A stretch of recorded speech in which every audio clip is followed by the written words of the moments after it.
Hello అండి అందరికీ.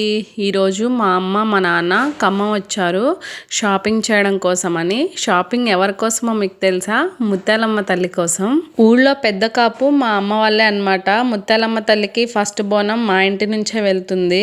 ముత్యాలమ్మ తల్లికి సంబంధించిన ఏ పనులైనా సరే మా నాన్న చేతుల మీద నుంచే జరుగుతాయి.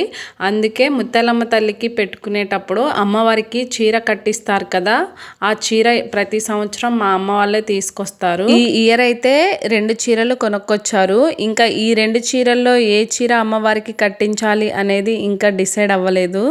చీరలు 2 కూడా చాలా బాగున్నాయి.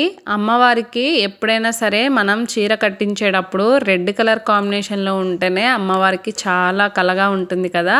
అందుకే మా అమ్మ వాళ్ళు 2 చీరలు కూడా రెడ్ కలర్ కాంబినేషన్లోనే తీసుకొచ్చారు. ఈ 2 చీరల్లో అమ్మవారికి ఏదో ఒక చీర డిసైడ్ అవుతుంది. ఇంకా మిగిలిన చీరేమో మా అమ్మ కోసం. ఇలా అమ్మవారికి మన చేతుల మీదుగా చీర కట్టించడానికి చాలా అదృష్టం ఉండాలి కదా. ప్రతి సంవత్సరం మా అమ్మ నాన్నకి ఆ అదృష్టం దక్కుతుంది. అమ్మవారికి ఏ చీర బాగుంటుందో కామెంట్ చేయండి. మా వీడియో నచ్చితే ఛానల్ని సబ్స్క్రైబ్ చేసుకోండి.